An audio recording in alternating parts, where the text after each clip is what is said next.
Administrator Thala pressed her three-fingered hand against the cold window of the command center.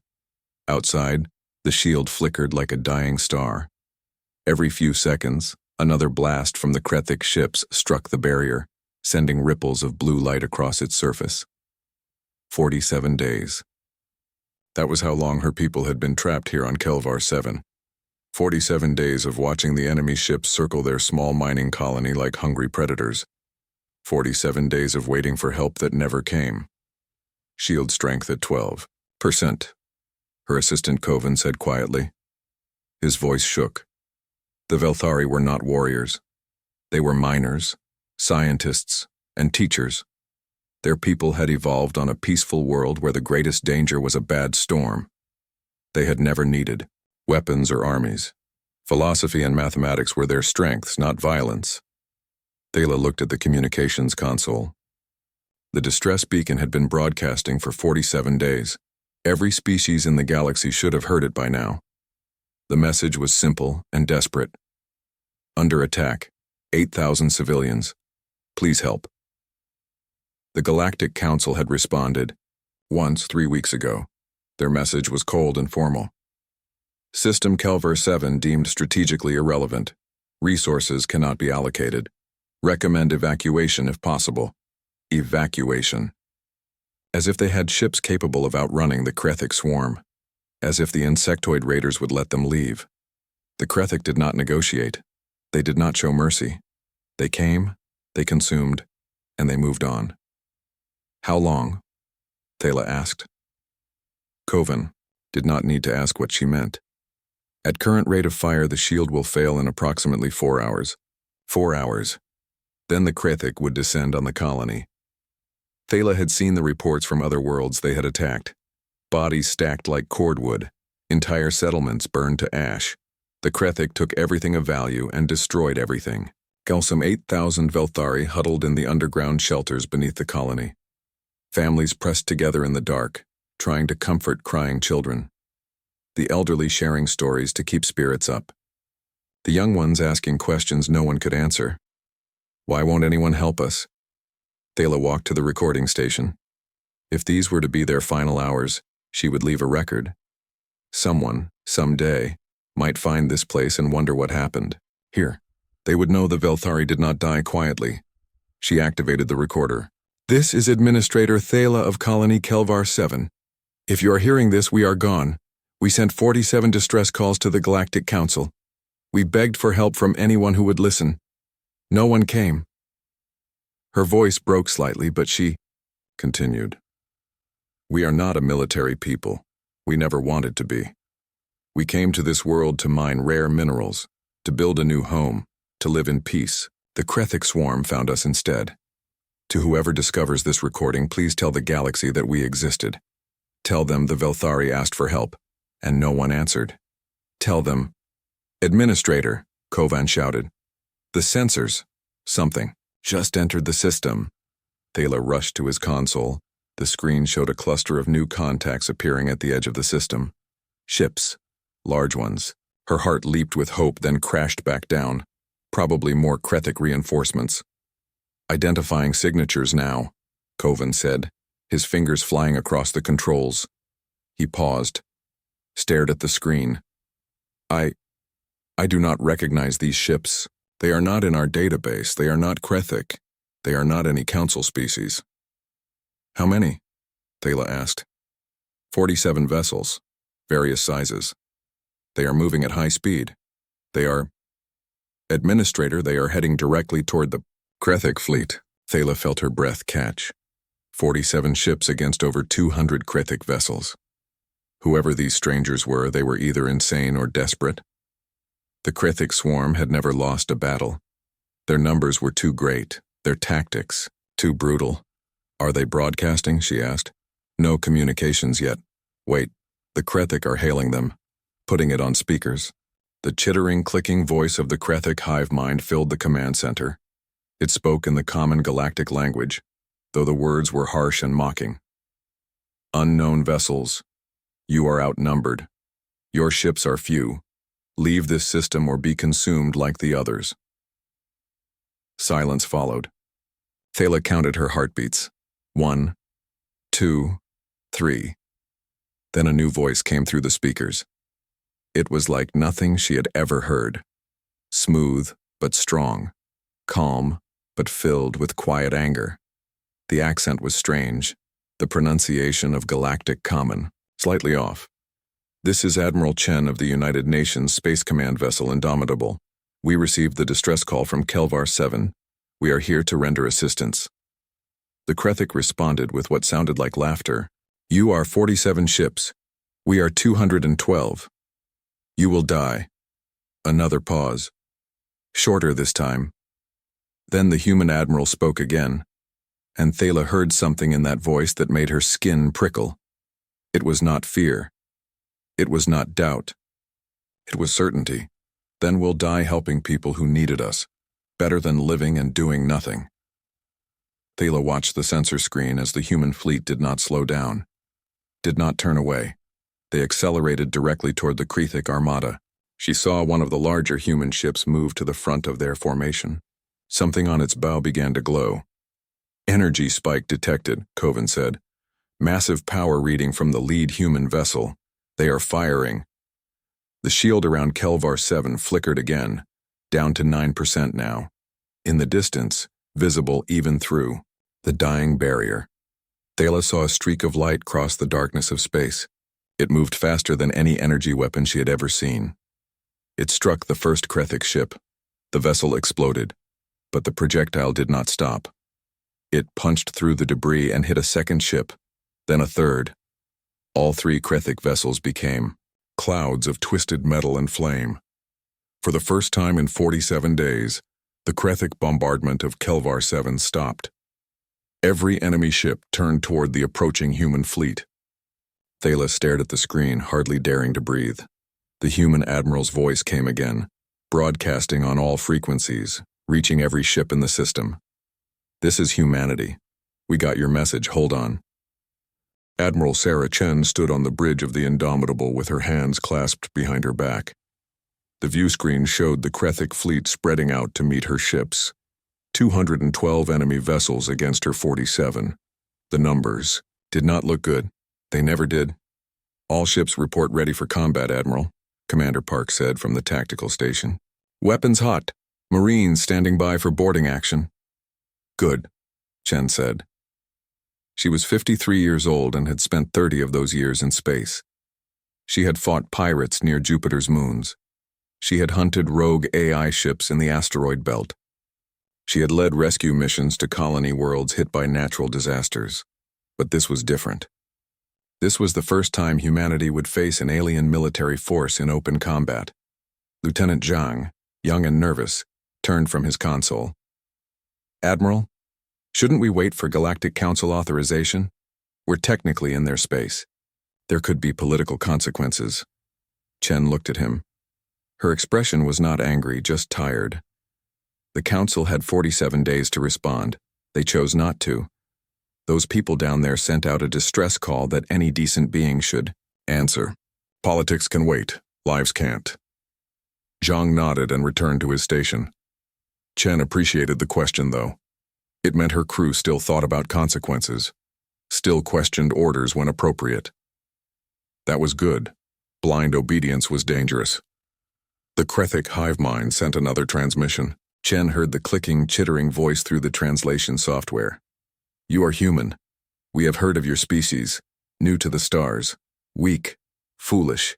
Leave now, and we will let you survive. Interesting, Chen said quietly to Commander Park. They're trying to make us retreat without a fight. That means they're worried. Park raised an eyebrow. We're outnumbered 4-1, Admiral. Why would they worry? Because they don't know what we can do. They know Council species. Energy. Shields, plasma weapons, predictable tactics. But us? Chen smiled without humor. We're an unknown variable, and the unknown is scary. She activated her command channel, broadcasting to all human ships. All vessels, this is Chen. Remember your training. Remember why we're here. Those people on that colony are someone's mothers and fathers, someone's children. The galaxy abandoned them. We won't. Show them what humanity stands for. Show them that when someone calls for help, we answer. Chen out. The human fleet closed the distance. The Krethik ships opened fire first, sending waves of plasma bolts and particle beams toward the human vessels. The bridge lights dimmed as power was redirected to the armor plating. "Brace for impact," Park shouted. The first salvo hit the Indomitable. The ship shook, but held. Chen gripped the railing. Other species used energy shields that could fail suddenly. Humans had learned long ago that thick armor and redundant systems were more reliable. Their ships could take a beating. "Damage report," Chen ordered. "Hull armor at 92%. Minor damage to port side. All systems operational," Park responded. "Return fire. Mac rounds, full spread, target their larger vessels." The magnetic accelerator cannon was humanity's answer to energy weapons. Instead of lasers or plasma, it fired solid tungsten rounds accelerated to a significant fraction of light speed. Kinetic energy, simple physics, unstoppable. 6 Mac rounds launched from the human fleet. They crossed the distance in seconds. 3 missed, lost in the chaos of battle. 3 hit home. 2 Krethik cruisers simply ceased to exist, torn apart by the impact. A third vessel listed to the side, venting atmosphere and debris. "They're reforming," Zhang reported. "Changing tactics. They're swarming our smaller ships." Chen watched the tactical display. The Krethik were fast learners. They were trying to overwhelm the human destroyers and frigates with superior numbers. "Launch all fighters. Tell the Marines to prep for boarding operations." Park looked at her in surprise. "Boarding? Operations? In the middle of a space battle? They want to play the numbers game, so will we. If our big ships are outnumbered, we'll board theirs and take them from the inside." Drop pods launched from the human fleet. Each one carried a squad of Marines, in powered armor. They shot across the empty space between ships like bullets. The Krethik tried to shoot them down, but the pods were small and fast. Most made it through. The first pod slammed into the hull of a Krethik carrier. Magnetic locks engaged. Cutting torches burned through the armor. 8 Marines poured into the enemy ship. The Krethik were tough fighters, but they had evolved for ship-to-ship combat, not boarding actions. The humans had been fighting each other for thousands of years. They knew every dirty trick. Chen listened to the combat chatter on the Marine channel. Sergeant Williams was leading one of the boarding teams. His voice was calm despite the chaos. "Contact, hostiles in Corridor C7, frag out." Explosions, weapons fire. Then Williams again. "Corridor clear, moving to engineering. Someone want to tell me how to read these alien controls." "Just plant the charges, Sergeant," Chen said, cutting into the channel. "We're not here to steal their ships, just disable them." "Understood, Admiral. Setting charges now." The battle was chaos. Beautiful, terrible chaos. Human ships moved in unpredictable patterns, refusing to fight the way Council species did. They used nuclear-tipped missiles, something most species considered barbaric. They rammed enemy vessels when it made tactical sense. They played music over open channels. Chen had approved the playlist herself. Wagner's Ride of the Valkyries seemed appropriate. A Krethik battleship targeted the human frigate Resolute. 12 enemy fighters swarmed it, tearing into its armor. Chen watched helplessly as the Resolute took critical damage. Its engines failed. Life support compromised. Then Captain Morrison, commanding the Resolute, did something that made Chen's heart ache with pride and grief. He pointed his dying ship at the Krethik battleship and engaged emergency thrusters. "Morrison, what are you doing?" Chen demanded. The captain's voice came back, crackling with static. "Making an opening, Admiral. Don't waste it. Morrison out." The Resolute plowed into the battleship at full speed. Both vessels exploded in a ball of fire. But Morrison was right. The explosion created a gap in the Krethik formation. Human strike craft poured through, targeting the enemy command ships. The battle raged for 6 hours. Chen lost track of time. She gave orders. She watched her people fight and die. She made decisions that she would think about for the rest of her life. But she never considered retreating. Finally, impossibly, the Krethik fleet began to withdraw. Their hive mind had calculated the losses. Nearly 80% of their ships were destroyed or disabled. The humans had lost 31 of 47 vessels. But they were still fighting. Still coming. The Krethik had never faced an enemy like this. An enemy that valued the lives of strangers more than their own safety.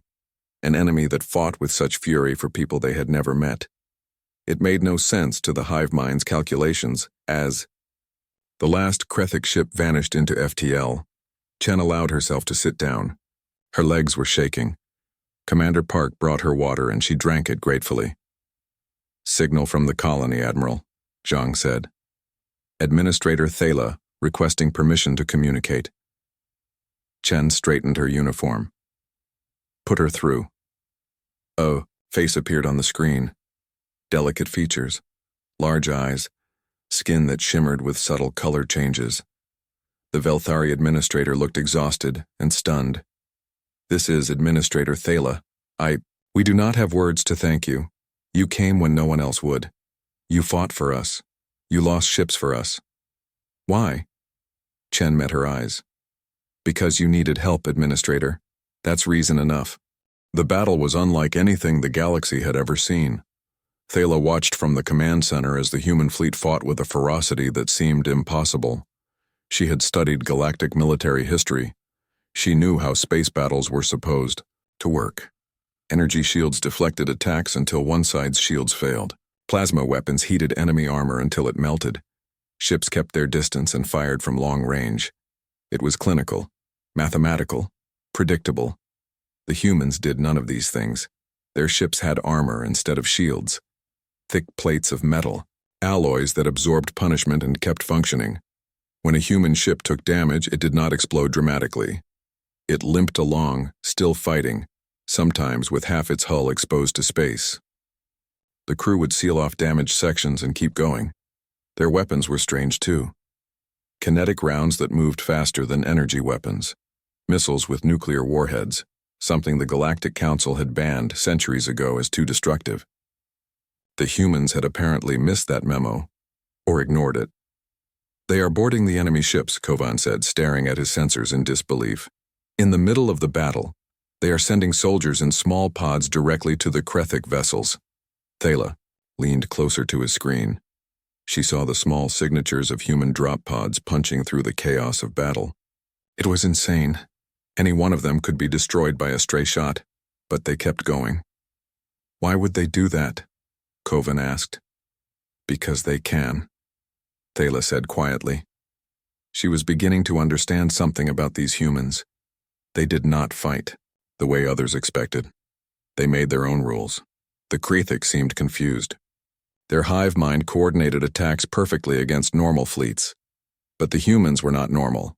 One moment they would retreat, drawing enemy ships into a trap. The next moment they would charge forward recklessly. There was no pattern to predict. A small human frigate, the Resolute according to her sensors, was taking heavy fire. 12 Krethik fighters swarmed it like insects. Thala watched in horror as the ship's armor failed in multiple places. Life support was failing, the engines were dead. "They must abandon ship," she said.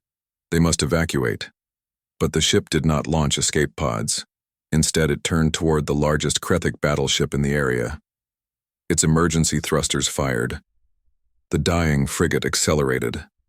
"No," Thala whispered. "No, they cannot." The Resolute crashed into the battleship at full speed. The explosion was massive. Both ships were consumed in fire. Thala felt sick.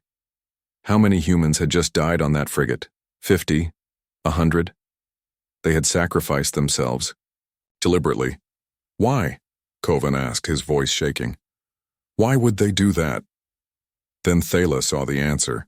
The explosion had created a gap in the Krethik formation. Human fighter craft poured through that gap, attacking the enemy command ships that had been protected behind the battleship. It was a sacrifice, but it had purpose. They traded one ship for an advantage, Thala said. They chose to die so their friends could win. The concept was alien to her. The Velthari valued every life. They would never deliberately sacrifice their own. But to the humans, it seemed natural, expected, honorable even. Time lost meaning. The battle raged for hours. Thala watched human ships take damage that should have destroyed them but somehow keep fighting. She saw their tactics evolve in real time as they learned how the Krethic moved and adapted their strategies.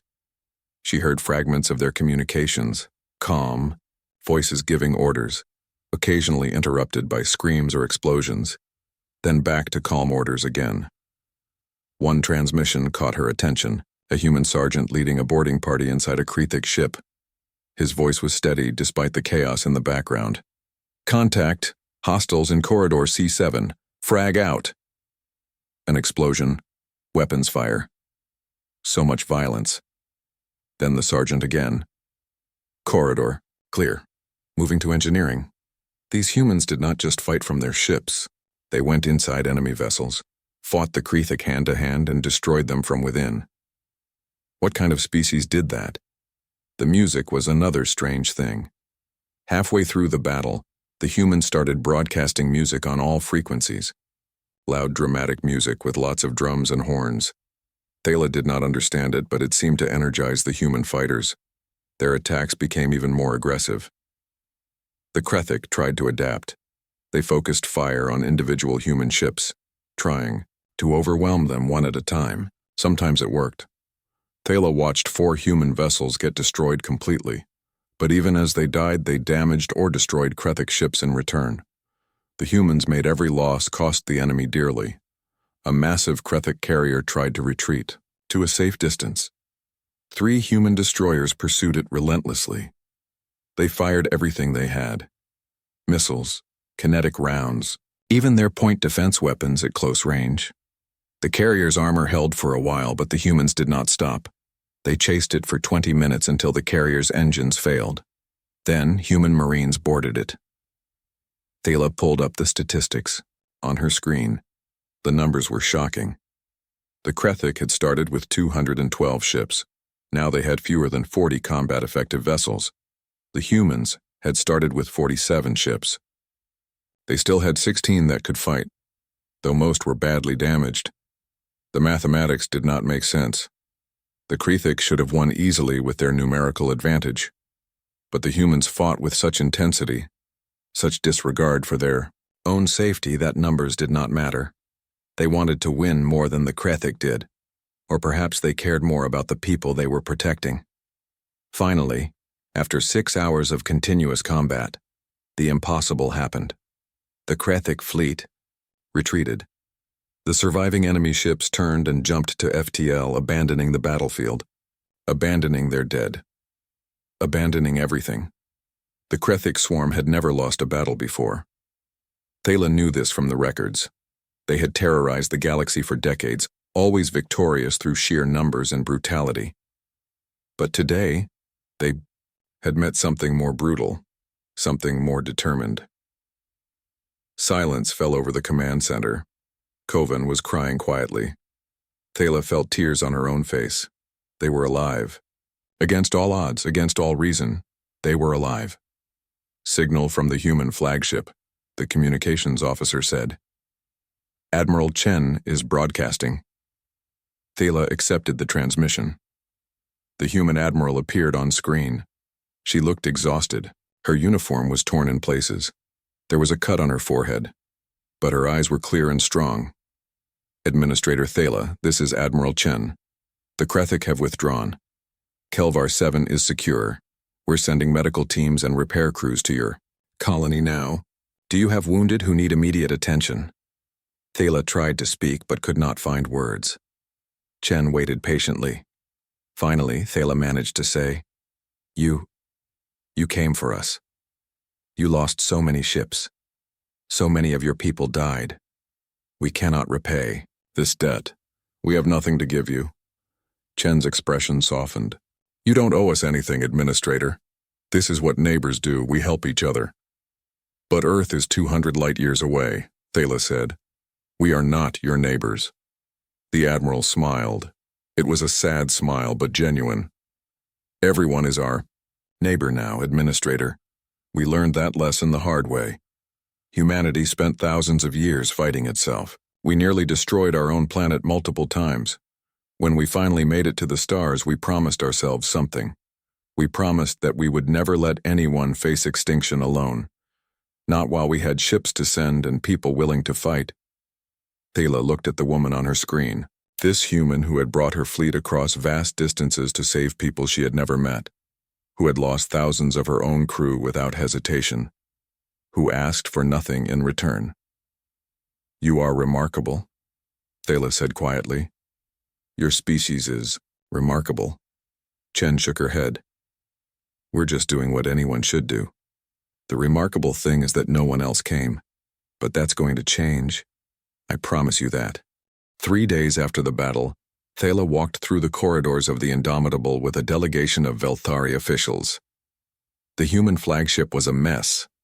Repair crews worked everywhere, welding torn metal, replacing blown conduits, patching, hull breaches.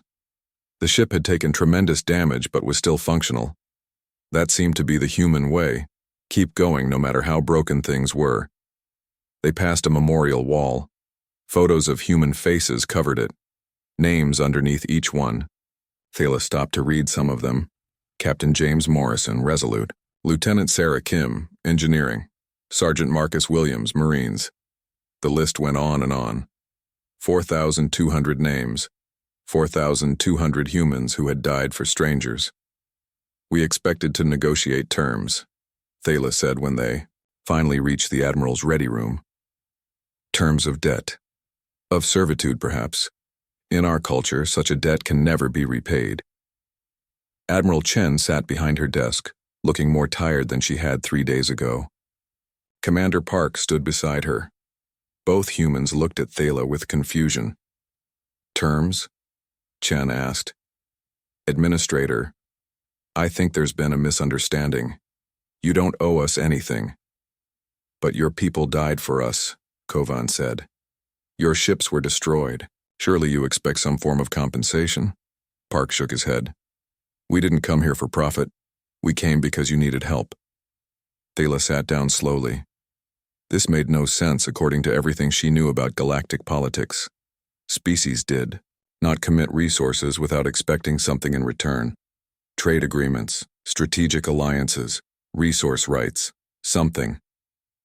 "Then what do you want from us?" Chen leaned forward. "We want you to survive. We want you to rebuild. We want you to live in peace.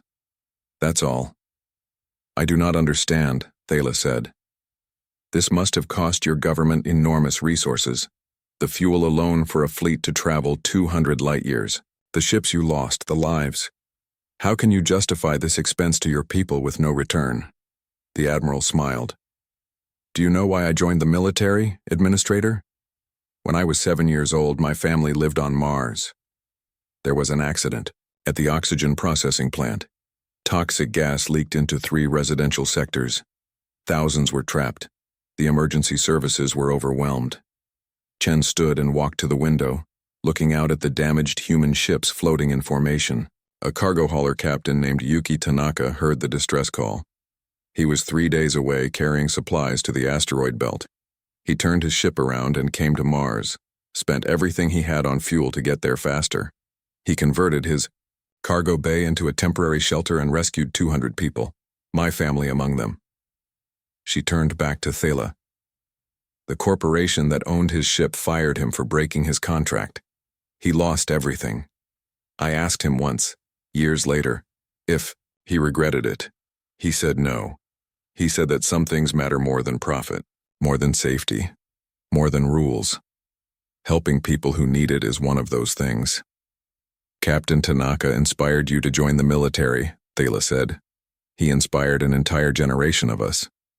Humans have a saying, 'Be the change you want to see in the world.' We want to live in a galaxy where people help each other, so we help each other. Eventually, maybe others will too." Kovan spoke up. "The Galactic Council says your species is young, naive. They say you do not understand how the galaxy works." "Maybe we don't," Park said. "Or maybe we understand perfectly and don't like it. The Council abandoned you because you had nothing they wanted. No strategic value, no rare resources, no military alliance to offer. You were just ordinary people. In trouble. That should have been enough." Thela felt something shift in her understanding. These humans were not naive. They knew exactly what they were doing. They were choosing compassion over profit, choosing morality over politics. It was revolutionary. "Can we visit your wounded?" she asked. "We have brought gifts, traditional Velthari healing herbs. They may not work on human biology, but it is all we have to offer." Chen smiled. "They'd appreciate that." Medical Bay is on deck 7. The medical bay was crowded. Human doctors and nurses moved between beds, treating injuries. Thala saw burn victims, broken bones, radiation sickness. The cost of battle written on human bodies. A young Marine sat on a bed, his right arm missing below the elbow. He was maybe 25 years old. He smiled when Thala approached. "You're the Veltari, right?" he said. "I'm Rodriguez. Private first class." "Well, private first class with one arm now." "I am so sorry," Thala said. "You lost your arm saving my people." Rodriguez shrugged with his remaining shoulder. "Could have been worse. Could have lost my head. Besides, they're fitting me with a prosthetic next week. I'll be good as new." "You do not seem angry," Kovan observed. "Angry? About what?" "About losing your arm. About almost dying. For people you never met." The young Marine looked confused by the question. "You sent out a distress call," we answered. "That's what neighbors do. I signed up to protect people. Doesn't matter if they're human or not, people are people." Thala felt tears on her face again. This simple philosophy from a simple soldier. People are people. It should not be revolutionary, but in the current galaxy, it was. She spent hours in the medical bay talking to wounded humans. Each one said something similar. They did not regret coming. They would do it again. They were proud to have helped. It was incomprehensible and beautiful. On the 4th day, 3 Galactic Council ships arrived at Kelvar 7. Sleek vessels with the Council insignia painted on their hulls. Thala was in the command center when they broadcast their message. "Attention, human fleet. You are in violation of Council space protocols. You engaged in military action without authorization. You must depart immediately and submit to a formal inquiry." Admiral Chen's response was calm but firm. "This is Admiral Chen. We responded to a distress call that the Council ignored. We will remain at Kelvar 7 until the colony is secure and the threat has passed. Your inquiry will have to wait." "This is not a request, Admiral. This is an order from the Galactic Council." "Then the Council should have gotten here 47 days ago, when these people first called for help." Thala made a decision. She opened a channel to all ships in the system. "This is Administrator Thala of Kelvar 7. I am formally requesting that the human fleet remain as our protectors until we can establish adequate defenses. Under Council law, colonies have the right to request military assistance from any species. I choose humanity." Silence followed. Then the Council ships turned and jumped to FTL without another word. Chen looked at Thala with surprise. "You didn't have to do that. We could have left." "You could have," Thala agreed. "But then you would not be the humans who came when no one else did. You would be the humans who left when it got politically inconvenient. I trust you more than I trust the Council right now." That night, Thala sat in her office and composed a message. She addressed it to every species in the galactic network. She attached video of the battle, audio of the distress calls that went unanswered for 47 days, images of human wounded still smiling and saying they would do it again. She told the story of humanity's intervention, every detail, every sacrifice, every loss. The message concluded with a simple statement. The Galactic Council abandoned us. Humanity saved us. They asked for nothing in return. They expect no reward. They simply did what they believed was right. We owe them everything. Other species should know what they did here. She sent the message and waited. Within hours, responses began flooding in. Species she had never heard of, many from remote systems. The responses had a common theme. The Council ignored us too. We called for help and no one came. We were told we were not strategically relevant. Within 3 days, 17 species requested formal contact with Earth. They wanted to meet the humans who valued life over politics. who came when others would not. The galaxy was changing, slowly, quietly, but inevitably. And it all started because a human admiral heard a distress call and decided that some things were more important than rules. 6 months had passed since the Battle of Kelvar 7. Thala stood on the observation platform of the rebuilt colony and looked at the stars. The colony had changed. New defensive platforms orbited the planet. Ships from a dozen different species came and went, bringing supplies and offering protection. Kelvar 7 had become a symbol, proof that the Galactic Council was not the only power in the galaxy. The Free Coalition had formed 3 months after the battle. 43 species had joined in the first month alone. All of them were worlds the Council had deemed strategically irrelevant. All of them had sent distress calls that went unanswered. All of them remembered what it felt like to be abandoned. Humanity did not lead the coalition officially. Earth's government insisted they were just another member species. But everyone knew the truth. When humans said they would protect someone, they meant it. Other species could make promises, but humans backed them with action. Today, Thala was leaving Kelvar 7 for the first time in her life. She had been appointed as the Coalition's first ambassador to Earth. It was an honor and a responsibility that terrified her. She would represent dozens of species, speaking for all those who had been forgotten by the galactic powers.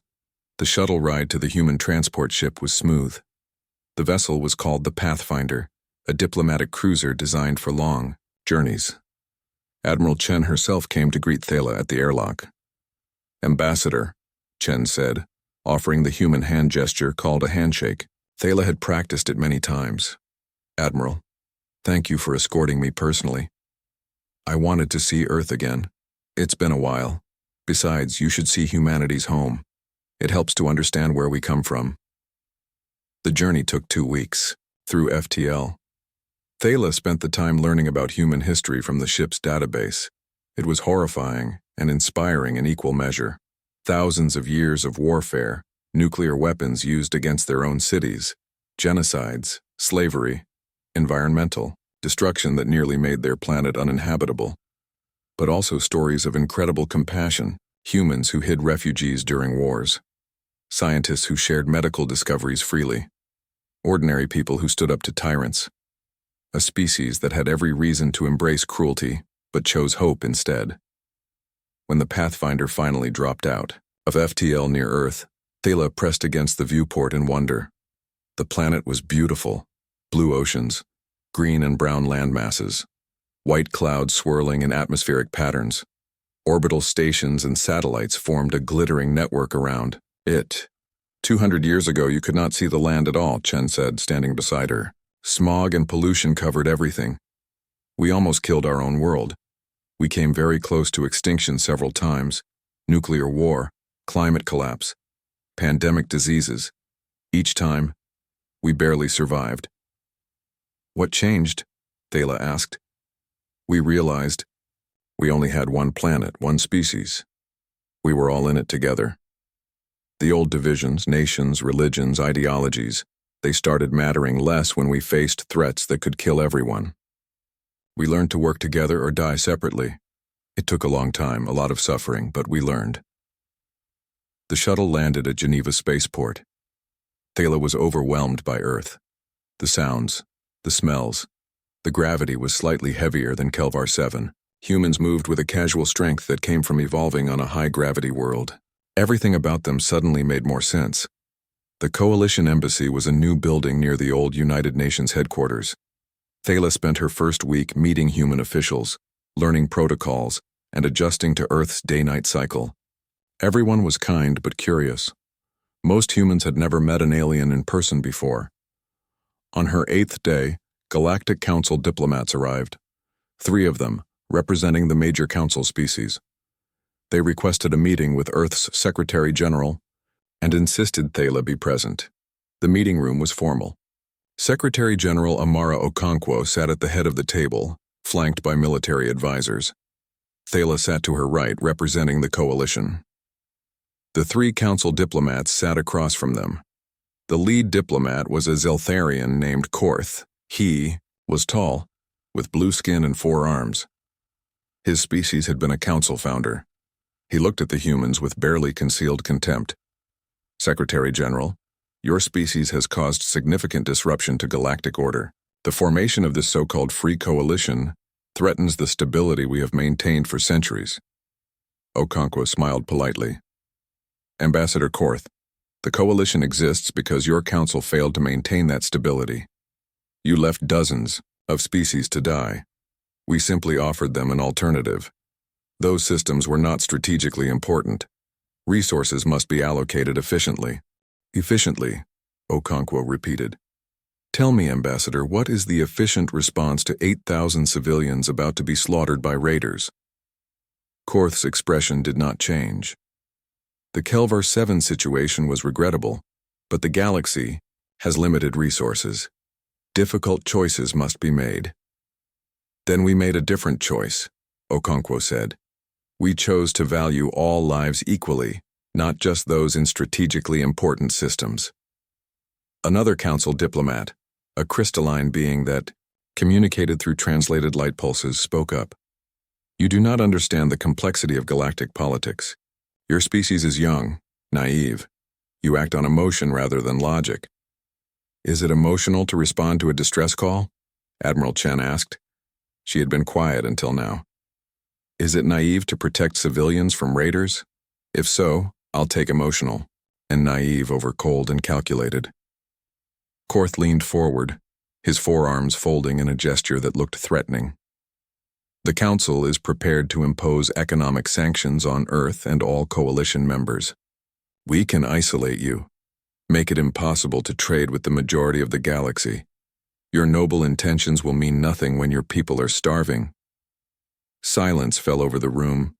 Thala felt her hearts racing. The Council had enormous power. Could humanity and the coalition really stand against them? Secretary General Okonkwo stood up slowly. She was not a tall woman, but in that moment she seemed larger than any of the Council diplomats. Ambassador Korth, let me tell you something about humanity. We spent 10,000 years learning how to fight. We got very good at it. We nearly destroyed ourselves in the process. But in the last 200 years, we learned something more important. We learned who to fight for. She walked around the table, facing the Council diplomats directly. You can impose your sanctions. You can isolate us economically. You can call us naive and emotional. But know this. We will never abandon people who need our help. We will never prioritize profit over lives. And we will never bow to threats from those who would let innocent people die for political convenience. Korth stood, his face darkening. You are making a grave mistake, Secretary General. The Council has resources you cannot imagine. Allies throughout the galaxy. Military forces that dwarf your fleet. Then bring them, Chen said, standing as well. Bring your fleets. Bring your allies. See what happens when you try to bully people who have nothing left to lose. The coalition species joined us because you failed them.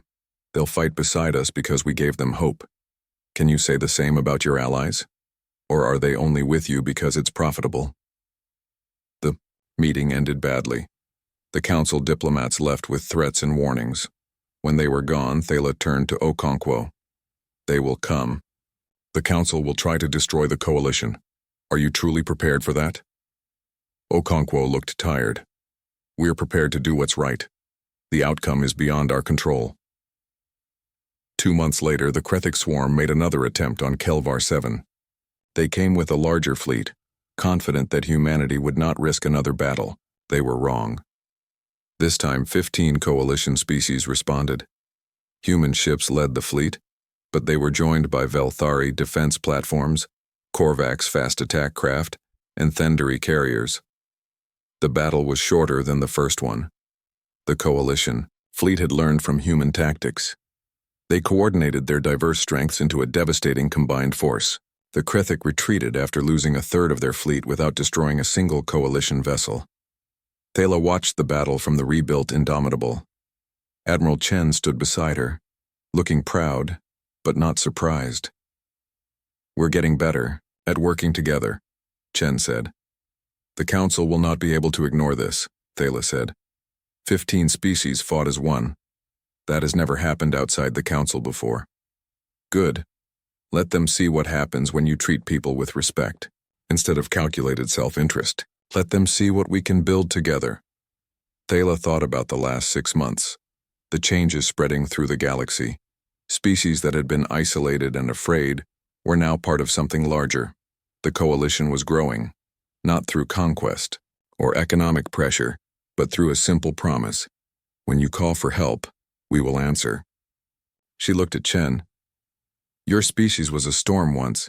You told me that. A storm that almost destroyed itself. Chen nodded. We were. We fought ourselves for so long. So much waste. So much suffering. But you learned to direct that storm outward. To use it to protect others instead of destroy yourselves. We try. We don't always succeed. We still make mistakes. Still lose our tempers. Still have disagreements. But we're better than we were. And we'll keep getting better. Thala looked out at the coalition fleet. Ships from a dozen worlds, working together because they believed in something larger than profit or power. Because they had seen what humanity offered and wanted to be part of it. They believed help would never arrive, Thala said quietly, echoing the words that had become the coalition's unofficial motto. Then humanity descended like a tempest. Chen smiled. Not just humanity anymore. Look at them. That's everyone's tempest now. We started it, but they made it their own. Together, we're strong enough to stand against anyone who would prey on the weak. The observation deck was quiet except for the hum of the ship's engines. Outside, the stars burned bright and cold. Somewhere out there, the Galactic Council was making plans, calculating strategies, preparing their response to this upstart coalition that dared to challenge their authority. Let them come, Thala thought. The galaxy had changed. Species that had been alone and afraid now knew they had friends. Communities that had given up hope now had something to believe in. The storm that was humanity had shown them all a different way to live. And storms once unleashed were very difficult to stop. The coalition fleet began the journey home, carrying with them proof that compassion could be stronger than politics, that morality could triumph over convenience, and that when good people stood together, no force in the galaxy could make them abandon those who needed help. Humanity had descended like a tempest, but they had not come to destroy. They had come to protect. And in doing so, they had changed everything.